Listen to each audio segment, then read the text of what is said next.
say to you that we're delighted to have you. Every one of you must have really wanted to be here, to come tonight. When I see the kind of weather that we have, it's been a wonderful night to build a fire, do whatever you do. I'm an old Gutenberg dinosaur. I would love to curl up with a book. I know there are other things at this age likes to do better, like television, but whatever it is that you could have done tonight, that you've chosen to come here, is very, very, very important to me. I want to thank you for that, and I do want to say welcome, particularly to those of you who may be here for the first time. One of the things I have loved about the Episcopal Church is it is a seasonal enterprise. It recognizes rhythm as part of the very structure of our lives. We are human beings and not machines, and that's why we vary our programming as to the seasons. So this is the next to the last of these fall classes. Next Wednesday night will be the concluding class, and then we won't have this kind of supper and this kind of gathering until we get into the month of January. The month of Advent takes on a different tone. Joy Phipps has a spirituality group that meets on Saturday, largely women, I believe, and she said that many of them want to have some kind of quiet experience, a sanctuary in the midst of the hubbub of getting ready for Christmas. So, beginning, what is it, Joy, the first Wednesday night in December at 5:30, Joy is going to be in the chapel. There's going to be a short meditative reading, then there'll just simply be silence, and then it will conclude with a prayer. If you would like a quiet place in the midst of the noise and bustle, that is going to be quietly offered for the 3 Wednesday nights. We will not have anything 2 weeks from tonight, because that's the night before Thanksgiving, but we are going to have the community Thanksgiving service at St. Luke's at 10 o'clock on Thanksgiving Day.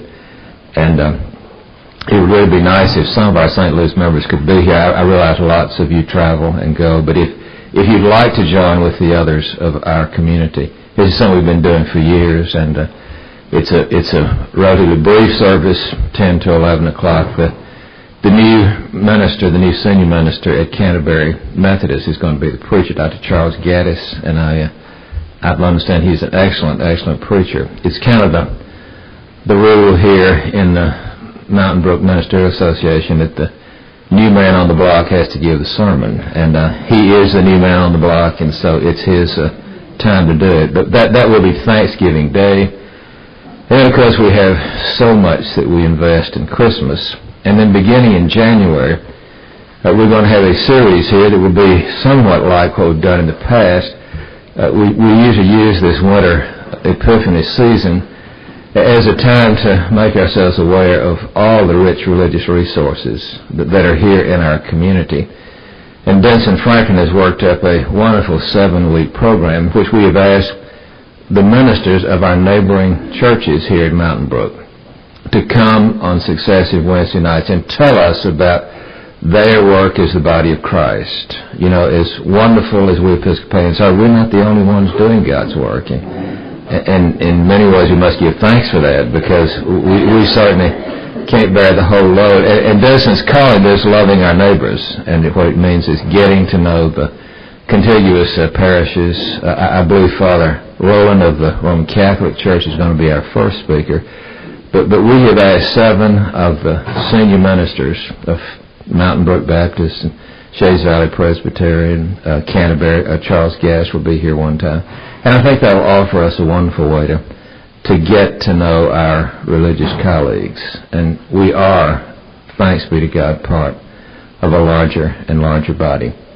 During Lent, I've asked Dr. Raph Wood, the new distinguished professor of religion and English at Sanford. I first knew him through his writings in Christian Century. He was Pete Dickinson's one of his major professors. He taught at Wake Forest for 26 years, has a doctorate from the University of Chicago, a wonderfully articulate Christian. And his specialty is the interfaith of Christianity and English literature. And he's made a profound study of the great Anglican poet George Herbert. So he's going to make 4 presentations on the Wednesday night of Lent on how that great Anglican person in our heritage can help us have a meaningful Lent. And then after meaningful Lenten season, then after Holy Week and Easter, I'm going to do a 4-part concluding series on the little tiny New Testament document of Philemon, a wonderful, wonderful story embedded in that single chapter book. And that will be our offerings on Wednesday night for the rest of the school year. But I welcome you to this next to the last of our sessions. I'm so glad that out of all the things you could have done that you've chosen to come here. And I do hope that having been fed of body, that now the gracious Holy Spirit will be able to use what we do in these next moments to feed our hearts and to feed our spirits and to help us leave this place encouraged for the living of our days. We always begin by resting our lives in God's hands, and I invite you to join me in that once again. Let us pray. Dear God, you have never asked us to feel a certain way, but rather to trust you with all that we feel, and to trust you no matter how we feel. And so we pause in this moment to listen to our hearts, to get in touch with the way it really is with us at this very moment, and then to offer whatever it is that we are, whatever burdens we bring, whatever dilemmas we're facing, whatever joys may be animating our lives. We bring them all like the little boy brought his loaves and fishes, and we place them in your creative hands, our lives in your hands, and ask that you would do out of your deep wisdom and great mercy exactly those things that will be helpful for our growth. We steady your step when we recall that though we slip, you do not fall. It is your arms of mercy underneath that are our security. Let this night be an event of blessing. To that end, we give ourselves through Christ our Lord. Amen. Most of you have been a part of this series, for this is the 10th night now. And you know we've been focusing our attention on one of the most important parts of the Old Testament, the last 27 chapters of the prophecy of Isaiah, chapters 40 to 66. Now, as I've been saying week by week, these chapters chronicle what were learned by a whole nation of people when a terrible catastrophe befell them. I have called this, I'm giving it the overall title, When the Bottom Drops Out, What Then? And if you've been here, you know that we've been talking about the fact that at the beginning of the 6th century BC, at the beginning of the 6th century BC, the Israelites were overrun by the Babylonians. They were taken in exile, and for 60 years, they had to live far away from home, had to do without all of the usual props of their religion and their politics. And it was in that time of exile, that time of being away from everything that they had found to be comforting, that some incredible things happened to them. They learned some things in that time of darkness, much like these strange flowers, that grow in the darkness. They learned some things in that dark period of exile that have served the rest of humanity now for 2,500 years. I have reiterated in the past that one of the things that came to them out of this experience of exile, one of the lessons was they learned through their own experience that the law of love is absolutely foundational for the living of life. I've been saying week by week that what gravity is to the physical realm, the law of love is to our relational realm. And you don't break the law of gravity. The law of gravity breaks you. You don't break the law of love, but rather the law of love breaks you. And what they discovered was that their destruction as a culture had not been random. It had not been something that just happened accidentally. But it grew directly out of the fact that they had not been loving with each other. And therefore they had weakened the fabric of their culture. They had therefore not been able to withstand when an external threat came. The few who had a great deal had pampered themselves and had become flabby. The great host who were ignored and despised by the rich had no reason to defend themselves. And so when The Babylonian threat came from outside. Their loveless way of doing life had so weakened them that they were no match. And for 60 years they had watched a loveless way of living take place in Babylon, and the same thing happened to Babylon that happened to Jerusalem. This time it was the Persian Cyrus who came, and because the Babylonian society was so loveless and so weakened, it toppled in the face of the threat just as Israel had. And the ongoing lesson for all of us to remember is that we came from love. We were meant to live by love. This is the context in which we flourish. Love is the essence of what it takes to become human and to remain human and to enlarge and enrich our lives. And so the 60 years of having to live into what they had done and failed to do, and witnessing what the Babylonians were doing and failed to do, underlined the fact that love is the law by which reality is ordered. The secondary thing they found was that God's love for them was utterly gracious. I have chosen to call it covenant love rather than contract love. What I mean by that is that covenant love grows out of what God is and is not determined by the responses that are given to it. God doesn't stop loving people when people turn away from God. If yours is a contract relationship, then if either side doesn't live up to the contract, well then it's null and void. It simply goes out of existence. But a covenant has a tenaciousness to it that comes from God's side, so that no matter how far we turn away from God, it never does change the way God feels about us. And God continues to love and continues to care. And so it is that they discovered, to their great amazement, that though they had not lived according to God's love, God still cared for them. God had not forgotten them. I heard Lord Ogilvie say one time that it is the essence of the Christian understanding of God to realize that there's nothing you can do to make God love you any more than God already loves you, because you don't earn God's love any more than you earn your birth. And there's nothing you can do to make God stop loving you. No amount of loveless behavior causes love to dry up in the heart of God. And so what they discovered, to their great amazement, was that there was more mercy in God than there was sin in the earth. That God's desire and God's willingness to forgive and to love was greater than anything that they had done. And so they were given yet another chance. The tenacious love of God bails them out one more time, and they are set free through the actions of the Persian Cyrus, and are given the opportunity to go back to Israel and to rebuild the land that they now realize they had lost through their own foolishness. The third thing, and this is what we're going to spend our time on tonight, we've been doing that for 2 weeks and we'll conclude next week. The third thing that they learned out of this dark night of the nation's soul was a profound image of the servant of the Lord. There are 4 servant poems in these last 27 chapters. This is a new concept. This is a revolutionary idea. But the servant of the Lord is perhaps the most important contribution that the writer of this particular portion of Scripture gave us.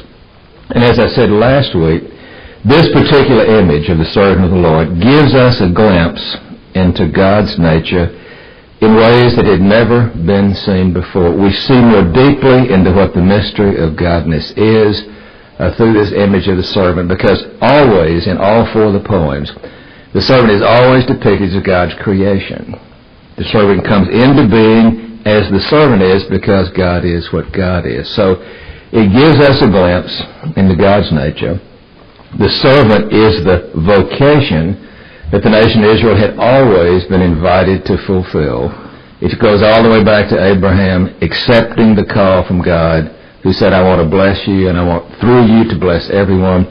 So what the servant image is about is not only what God's nature is, but it is the true calling of the nation. It's what they were to be when they went back for the second chance of rebuilding the city. And perhaps the most important historic significance of this image is that this was the model that Jesus took And this is what shaped the way he spent his days and nights. If you want to understand the identity and uniqueness of Jesus of Nazareth, then the best way to do it is to look back to these Old Testament pictures of the servant. Because here is where Jesus found his model. Here was the ideal, the hero, if you will. This was the animating vision that caught hold of his enthusiasm. And it was in embodying the ideal of the servant that Jesus became who Jesus was. And the best way to understand him and to see him in the context of God's work is that he fulfilled the essence of the servant image as it had never been fulfilled before. And now we, his followers, are called to imitate him and join with him in it. Maybe you can understand the servant image a little better if I set this in the context of the great sweep of the biblical story. You've heard me say many times that in the history of God as we have it in Holy Scripture, there were two crucial turning points. The first took place before there was anything except God, when there was nothing but this mystery that is life and possesses life. When there was nothing but God, the Holy One, the one who was the possessor of life, chose to become the generous one. God must have said to God's self, this wonder of aliveness that I'm experiencing, it's just too good to keep to myself. I want others to taste the ecstasy of being, having, doing. I want to create those who will be able to savor the wonder of my own aliveness. And so the only reason for creation, if you take the biblical interpretation, the only reason for creation is generosity. There was no need in God that forced him to do this. There was no lack in God that he was somehow trying to fulfill. No, generosity is at the heart of why anything exists and stands out of nothing. God created not to get something for God's self, but to give something of God's self. So the first great turning point was when the Holy One chose to become the generous one. The second great turning point was occasioned by the fact that this creation that was called into being by total and complete generosity, for reasons that make no sense at all, turned in distrust against the giver. And instead of participating as God wanted them to participate and thus savor and taste God's joy, they took creation out of God's hand as if it was their possession to do with whatever they wanted to. And they proceeded to do with the world something very different than God intended for them to do.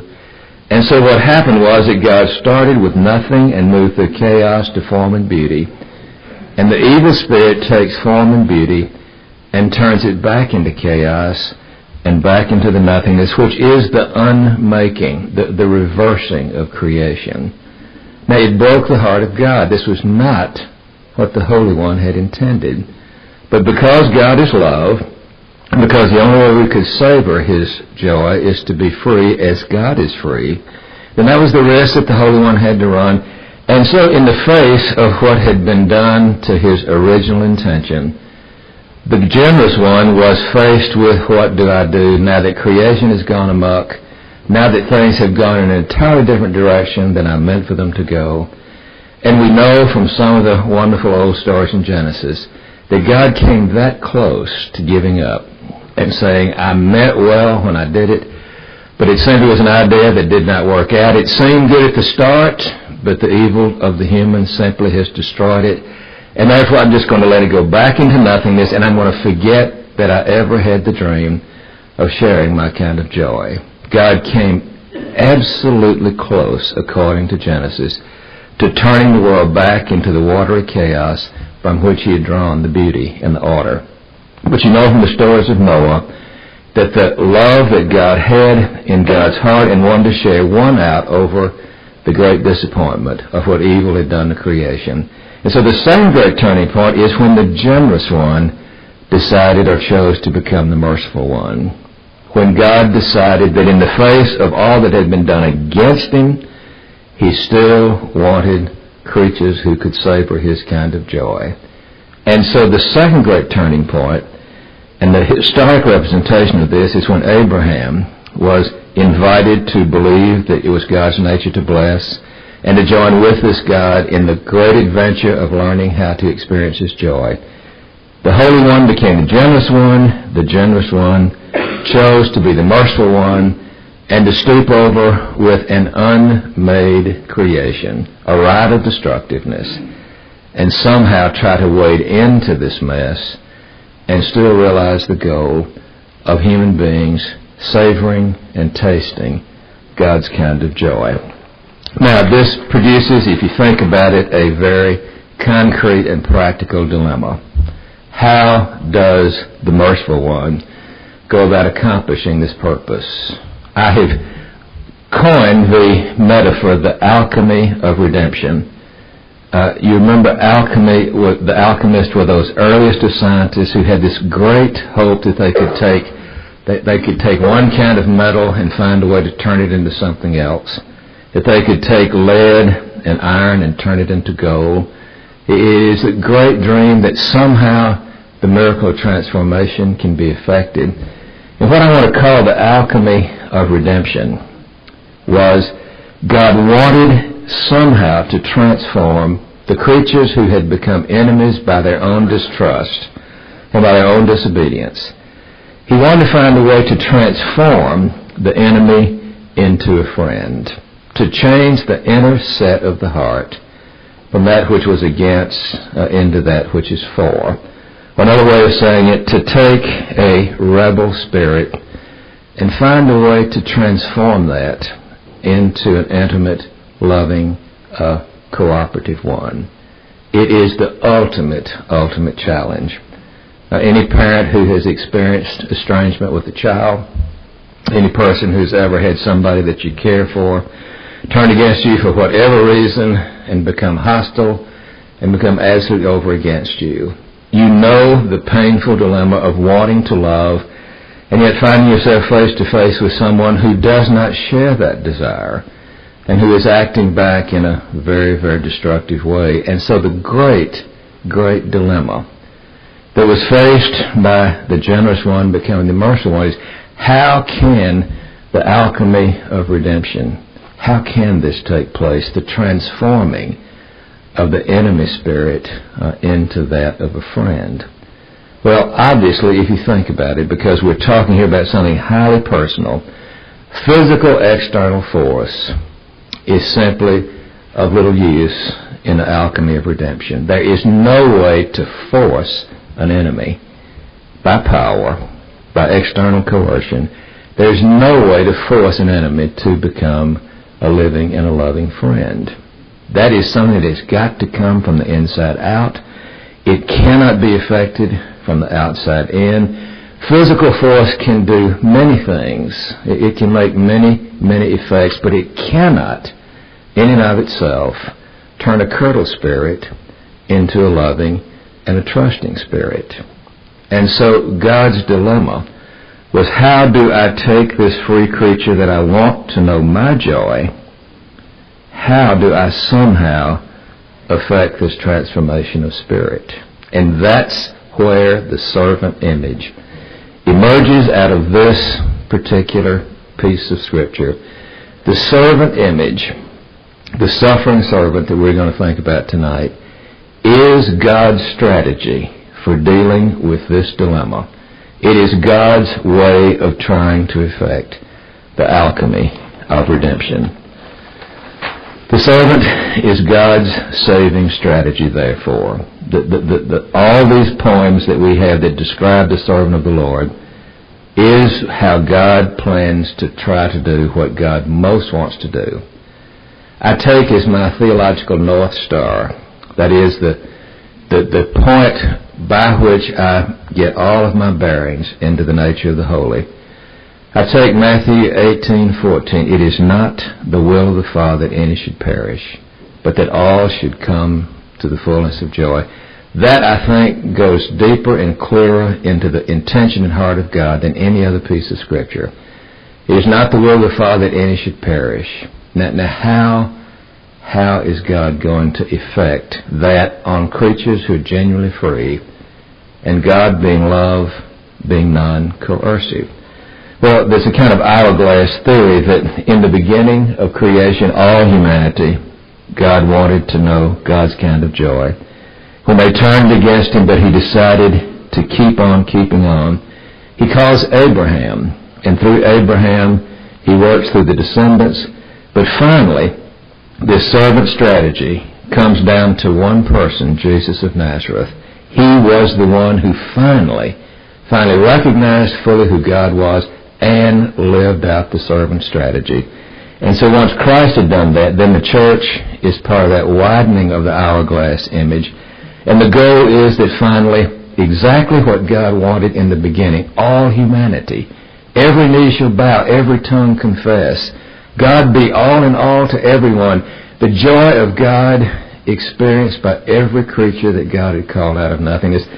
Here is the great sweep, and the servant image is the saving strategy of God.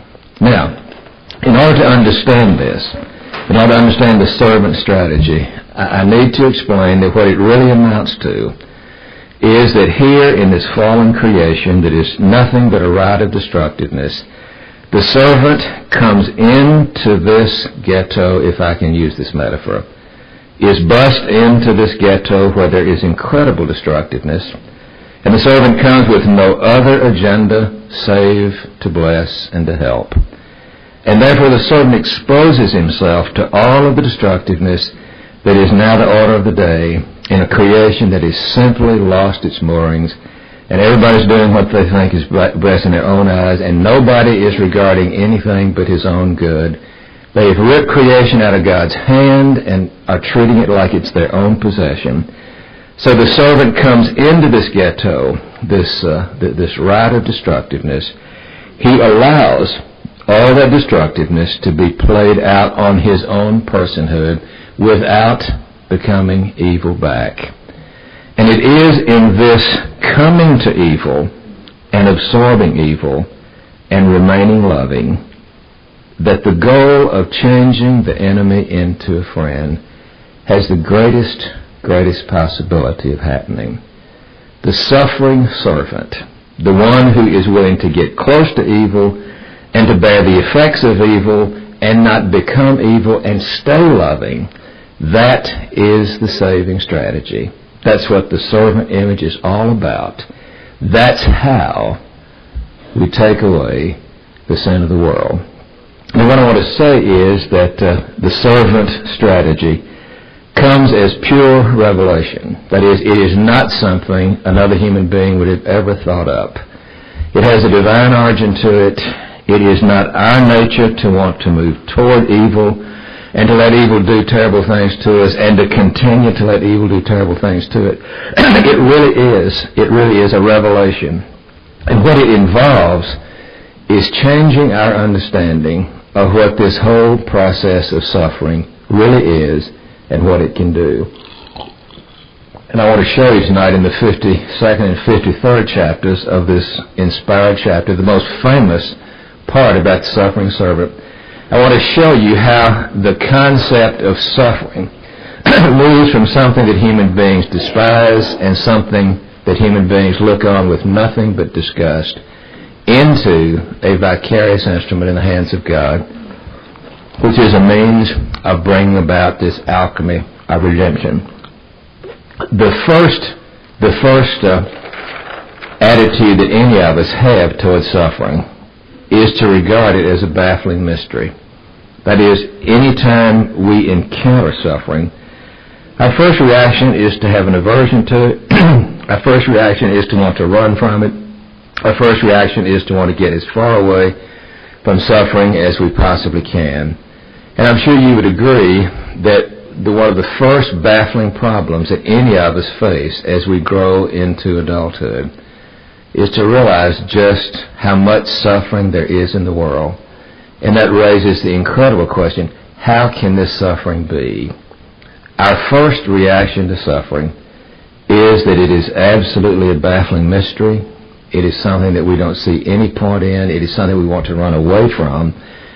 And I would say to you that the greatest intellectual, moral and theological challenge that ever faces a human being is, how do you reconcile the fact of suffering with the biblical notion that God is all good and all powerful? Every earnest young person who begins to try to reflect on life immediately runs into this baffling problem of how can there be so much evil in a world that is created by an all-powerful and an all-good God. You may remember that the man who founded the religion of Buddhism was a young prince who was born to an old king, and the old king had seen so much of the suffering of the world that he really wanted this little boy who had been born late in his life to be protected from it as best he could. And so he went to extreme measures to keep the little man, the little prince, from having any contact with dying people, suffering people, with the terrible destructiveness. He was able, by living in a palace, to keep the child secluded. But the father died, and with that, the seclusion, the walls no longer would contain. And when he was 12 or 13 years old, the young prince climbs over the wall of the palace one day, and suddenly he sees for the first time all of the evil that attends our human situation. He saw sick people that he'd never seen before. He saw old people that were weak and life was decaying on them. He saw violent people. He saw suffering in all its own. And it was overwhelming to the Buddha. And if you know anything about Buddhism, it is more a strategy of how can I avoid evil than it really is a religion. Now, it is developed into a massive philosophic system, but at the bottom of it, the Buddha's lifelong goal, having suddenly been shocked awake by all this evil and all this suffering, is how can I avoid this? How can I get away from it? Our first reaction to suffering is always to see it as a baffling mystery, as something purely evil, and therefore our desire is to get as far away from it as we possibly can. And I think it is clear to say that it would never occur to a human being that this thing that at first we see as so hideous and so difficult to understand, that this would become the means of redeeming creation, of bringing us into joy. At first, it sounds like an utter contradiction. So I repeat, the great intellectual, moral, and theological puzzle is posed by the reality of suffering.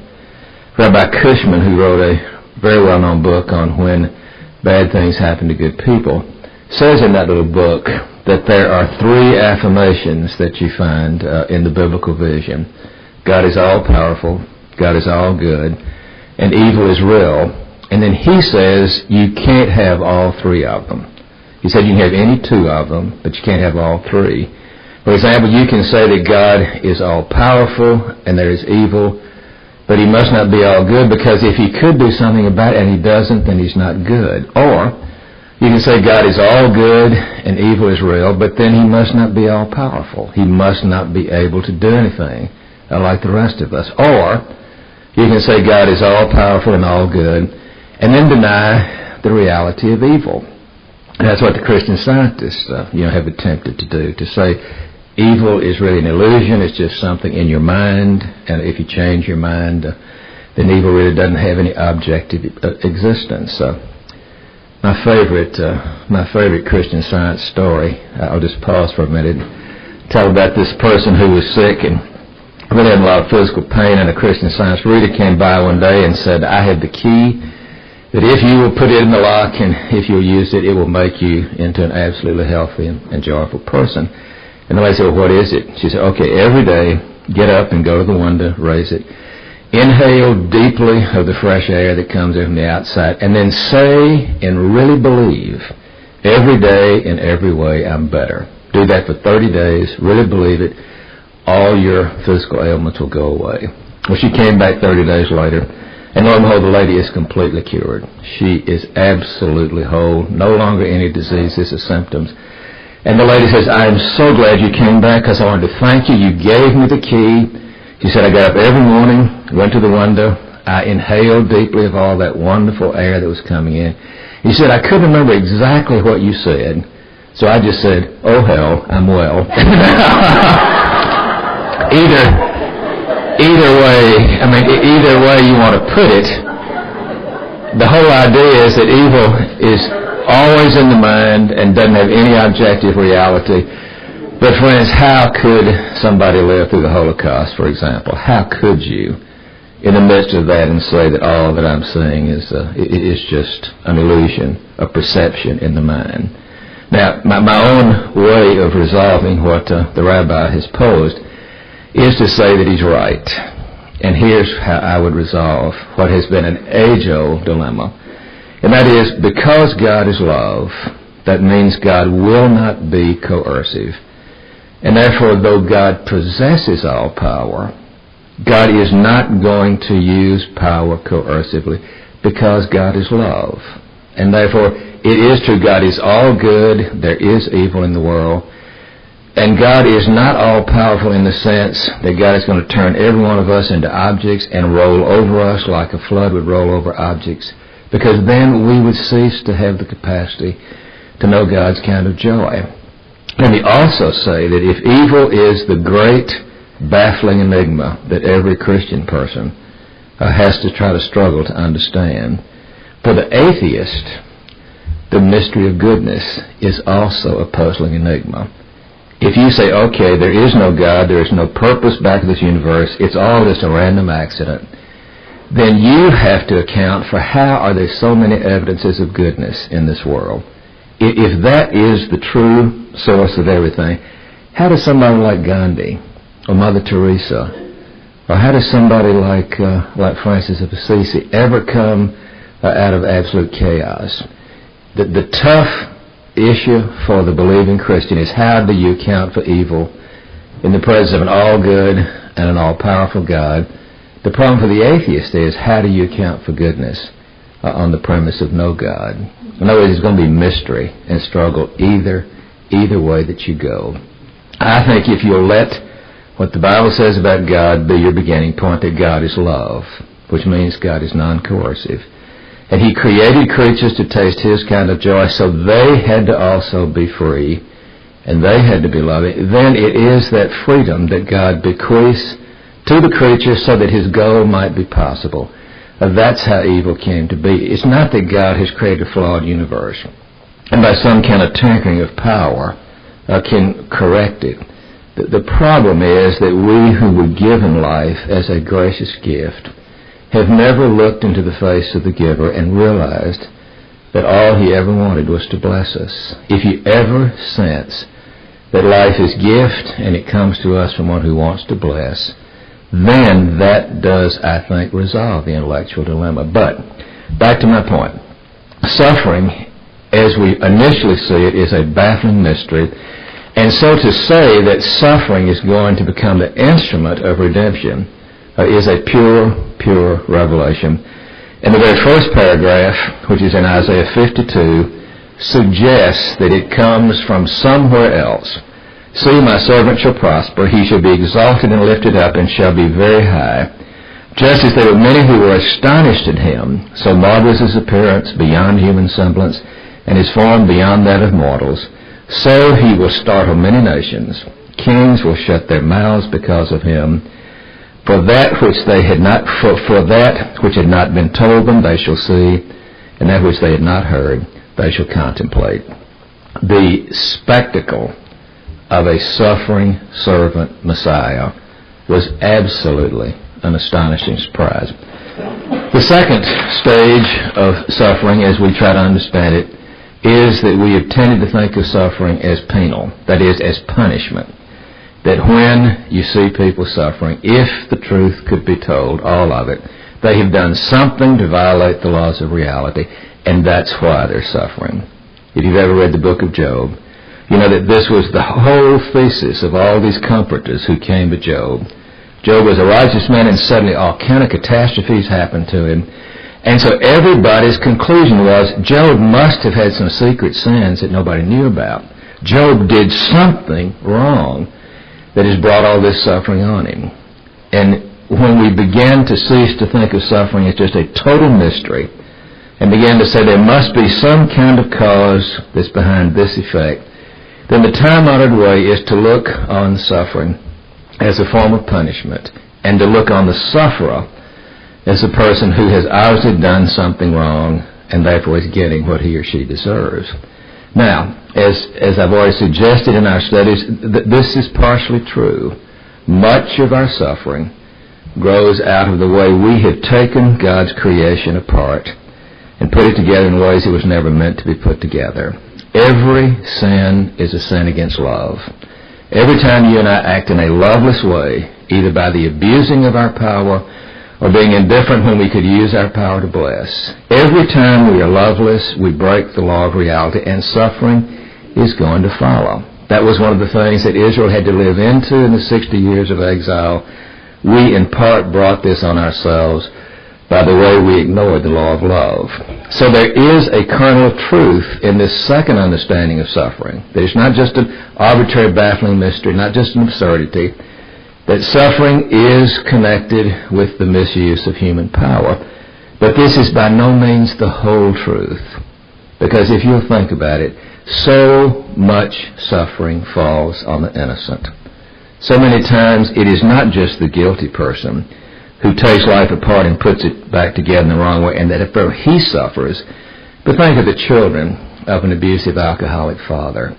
He has taken something that he was meant to control, part of the creation, and he's allowed it to control him, and that alcohol becomes a destructive factor in the way he relates. And think of the children that have suffered because of that man's guilt. So to say that all suffering has a direct relationship to the misuse of power is simply a simplistic. That is not the deepest truth.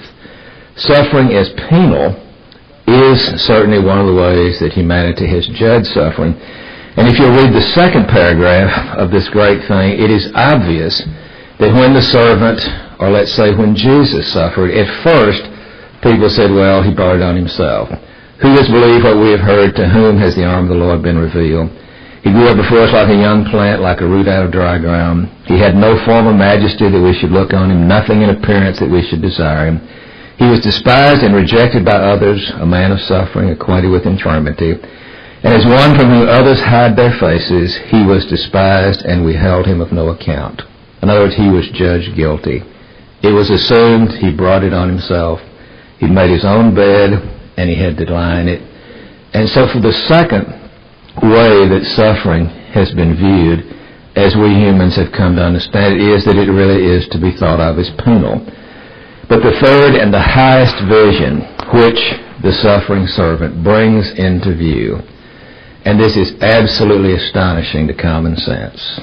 The astonishing thing is that suffering, this thing that we have a native aversion for, this thing that we often look on with condemning fingers pointed at the guilty person, lo and behold, in this inspired image of the servant, the suffering of this servant becomes the agent of redemption.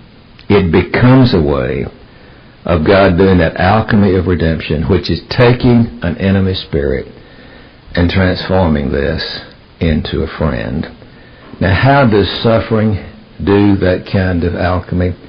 Well, if the suffering is vicarious, and by that I mean if somebody who doesn't have to get involved in a problem is willing to get involved anyway, if somebody moves into a situation that they have not created, but what happens to these people makes a difference to them, and so that one enters into suffering voluntarily, takes the initiative, and then exposes himself, herself, to all of the destructive ravages of evil, and doesn't return evil for evil, but in the midst of being destroyed, remains non-destructive and non-violent. It is that absorbing evil and giving back something different. That is the miracle. That is the catalyst. That is the alchemy that has more power to change the enemy heart into a friend than anything else in the world.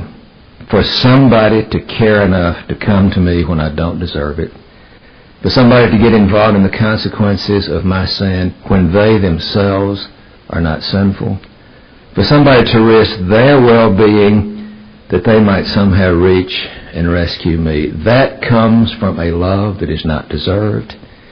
It comes from a love that is totally self-giving.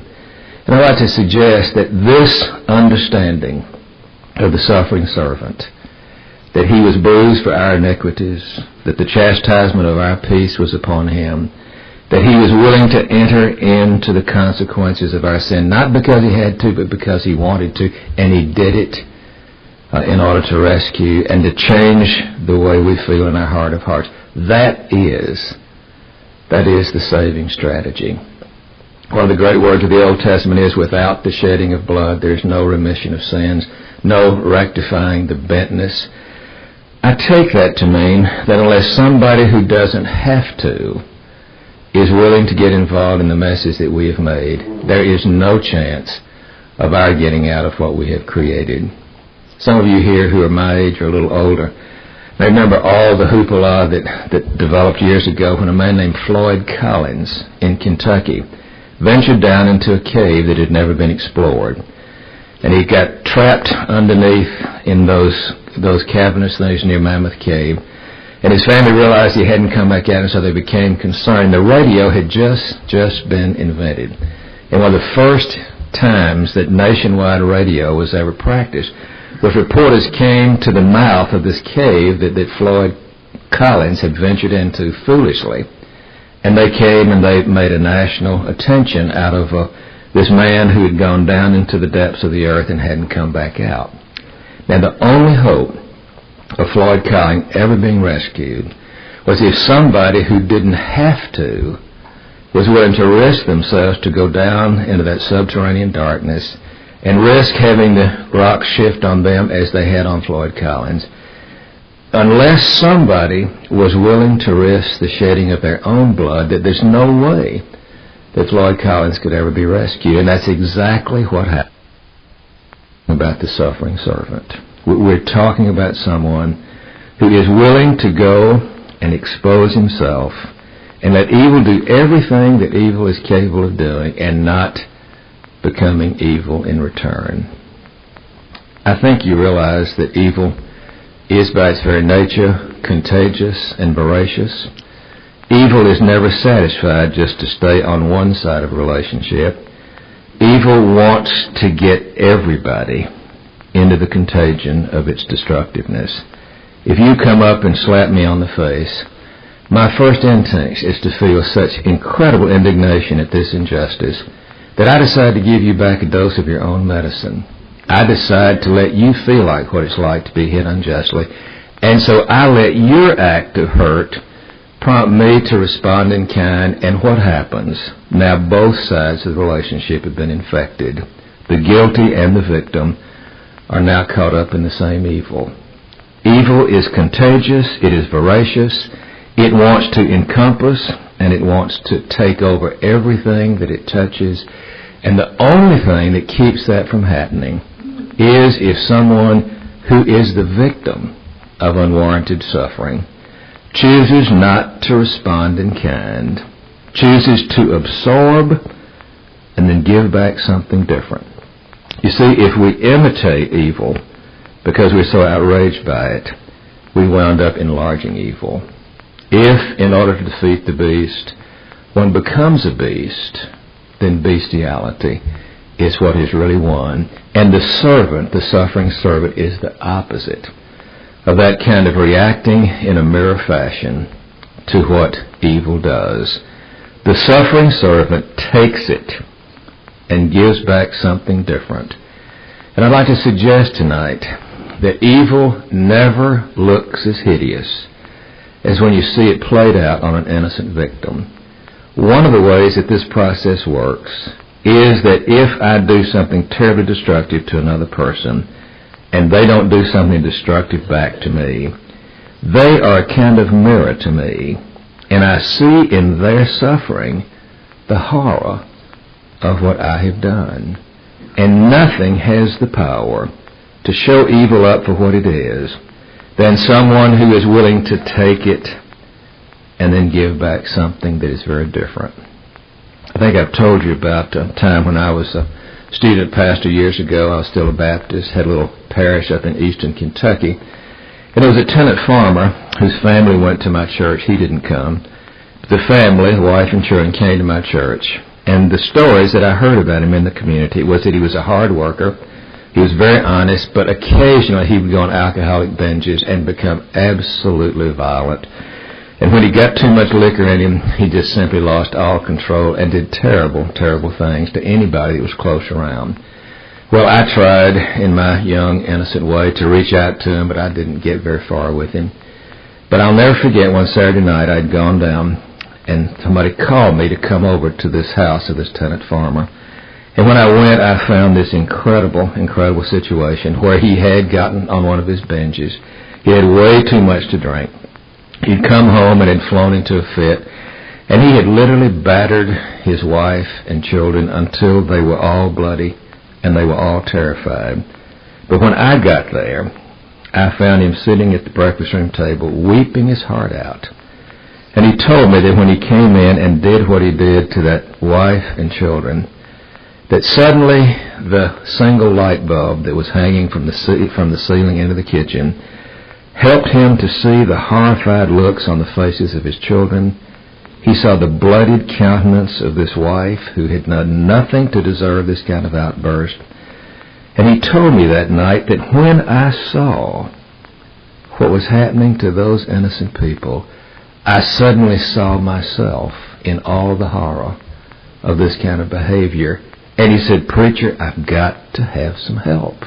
I've got to have some help. I don't want to go on doing this." And it was the spectacle of innocent suffering. It was seeing the effects of what he did played out on somebody that didn't deserve for it to happen to them. That's what got to him in ways that no preacher talk or no threat or no other kinds of moral persuasions had ever touched. And I would simply like to say tonight that of all the things that have the potential of doing that alchemy of redemption, that changing an enemy, hostile, destructive heart into a friendly, intimate, loving one, of all the things that have the possibility of doing that, the suffering of somebody who doesn't have to do it but who is willing to do it, and the willingness of that person to return good for evil and not to become evil when they are being treated in an evil fashion, as much as that goes against the grain of our common sense, as much as that is an aversion to our instincts, that is the saving strategy. And Jesus bought into it completely. I believe by the time he began his adult ministry, he was convinced that this was the way that God was going to take away the sin of the world. And therefore, when it says over there in the servant poem that as a lamb to his shearers is dumb, as a sheep being taken to the flock doesn't do anything, Jesus did not rebel against suffering. He did not rebel against having to do this. He believed with all his heart that if he would do what the suffering servant in this magnificent passage is depicted as doing, that he would not only be reflective of this one whose will it is that none should perish, he would be reflecting the nature of God, but he would also be doing the most strategic and practical thing. Now, I know that's amazing, to say non-violent love is the most practical thing. But if your goal is to take away the sin of the world, if the goal is to take the hostile spirit, change that into the friendly spirit, then of all the things that have potency, I would say vicarious suffering, willingness to do something for somebody that they don't deserve to have done to them, and not let their evil become contagious and suck you over onto their side. Of all the things that we can do to reverse this terrible unmaking of creation, which is evil, and get things back toward nothing, chaos, and form and beauty, the willingness to suffer vicariously is the most potent of all. I've seen it happen with my own eyes. I was a freshman in high school back in 1945. I was taking a course called Manual Training or SHOP. It was the last hour of the day. And I'll never forget, one Friday afternoon, we had done our work, and it was about time for the bell that let us out for the weekend to ring.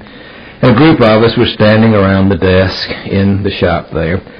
And one of my classmates, a great big fat guy named Tons Anderson, was just pinging kind of aimlessly with a hammer and a nail on the top of a 5-gallon can of green paint. And Tons inadvertently hit harder than he meant to with his hammer and drove a hole into the top of the can, which in and of itself was no great thing. But about that time, the bell rang. And this instinct to hide what we've done took over. And so without really thinking it out, Tons picks up the 5-gallon can of paint, turns it over so that the teacher can't see it, and we all went out to a weekend of absolute abandon. When we came back Monday, an incredible mess had developed. 5 gallons of green paint had gone out through that nail hole, all over the desk, into the tools, down on the floor. It was an absolute chaos mess. Well, when we got to class that afternoon, to say the teacher was upset would be a great understatement. He was livid. He sat us down and said, what fool would drive a nail hole in a can and then turn it over and then walk out for a weekend? He went on and on about the stupidity of that action. And when he finally vented himself of that, he said, look, at least $20 worth of damage. And I realized this back in 1945. At least $20 worth of damage has been done. It's got to be paid for. I want to know who nailed the nail hole in the bottom of the green paint and then turned it over. It was as if a wave of amnesia came over the whole class. There wasn't a one of us that suddenly found ourselves able or willing to remember what had happened. Well, that infuriated him even more. He said, I'm going to get to the bottom of this if it's the last thing I do. So for the next 2 days, we freshmen were put through intensive interrogation. I mean to tell you, we were called up to the desk and analyzed as to where we were and what we knew. He made all of us sign a statement. I did not nail the nail in the green paint. I do not know who did it. He did every power in the way. He got the principal to come in and threaten expulsion to every one of us. And every pressure that they applied from the outside simply left us still unwilling to acknowledge it. And by Wednesday afternoon, the teacher was exhausted. He called us together and he said, look, you are all a bunch of jerks, every one of you. There's not a man in this room that's got any courage and any honesty. He said, we have had damage done here, and I can't find out who did it. Somebody's got to pay. I've decided what I'm going to do. And boy, everything got deathly silent. And then, to our utter amazement, I'll never forget it, Mr. Wright reached in his back pocket, got out a battered old billfold, got out two $10 bills, and said, you don't deserve it, not one of you. But it's got to be paid for, and I've decided to pay for it myself. And with that, he put the money on the desk. Well, I know you don't believe it from the way we treated him, but actually there was a lot of respect in that class for this teacher. This was in 1945. He had 6 children. We knew Mr. Wright didn't have that kind of money to be putting out for that kind of thing. His cuffs were frayed. He drove the oldest of cars. Times were really tough for him, and we knew that. Here he was, a high school teacher, trying to make do. And here he is, the innocent, taking $20 out of his purse and putting it on the table. And I'll never forget, in that electric shock silence that followed the putting down of those bills, the sound of a voice was heard. It was Tons Anderson saying, wait, Mr. Wright, wait. I can't let you do that. I can't let you pay. I did it, and I'll pay. When everything, every kind of pressure had failed, the spectacle of innocent suffering, somebody willing to take it and do something different than what had been done to him, that melted the heart. It got behind the defenses, and it took what had been a rebel spirit and changed that into an intimate one. Now that's what the suffering servant is capable of doing. And in the very last book of the Bible, when you have all these symbolic depictions of what heaven is going to be like, it is said that the gates through which each of us enter heaven are going to have pearls all around them. You know why that is? Because a pearl is an incredible symbol of vicarious suffering.